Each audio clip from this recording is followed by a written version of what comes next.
مور کی دلچسپ کہانی۔ ایک گھنے جنگل میں ایک خوبصورت مور رہتا تھا۔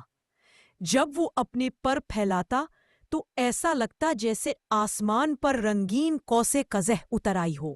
جنگل کے سب جانور اس کی خوبصورتی دیکھ کر حیران رہ جاتے، مگر مور کے دل میں ایک کمی تھی۔ میرے پر تو خوبصورت ہے، مگر میری آواز بالکل سریلی نہیں۔ کاش میری آواز بھی بلبل جیسی میٹھی ہوتی۔ ایک دن مور جنگل کے کنارے بیٹھا ہو رہا تھا۔ اتنے میں ایک چھوٹی بلبل اس کے قریب آئی اور بولی، مور بھائی، تم کیوں پریشان ہو؟ مور نے جواب دیا، میرے پر تو سب کو پسند آتے ہیں، لیکن میری آواز سب کو بھدی لگتی ہے، مجھے شرمندگی محسوس ہوتی ہے۔ بلبل مسکرائی اور کہنے لگی، اللہ تعالیٰ نے ہر ایک کو الگ نعمت دی ہے، مجھے آواز دی ہے اور تمہیں خوبصورت پر۔ اگر سب میں ایک ہی خوبی ہوتی تو دنیا کتنی اداس ہوتی۔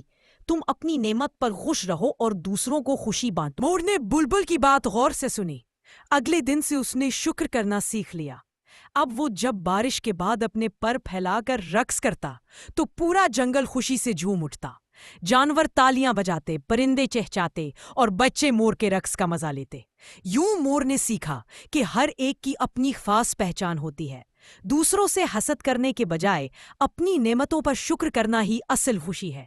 سبق: اللہ نے ہر کسی کو الگ الگ خوبیوں سے نوازا ہے۔ ہمیں شکر کرنا چاہیے اور اپنی خاصیت کو خوشی کا ذریعہ بنانا چاہیے۔ دوستوں، مزید دلچسپ کہانیاں سننے کے لیے سبسکرائب کا بٹن دبائیں اور بیل آئیکن پر بھی کلک کریں تاکہ ہر نئی کہانی آپ تک فوراً پہنچے۔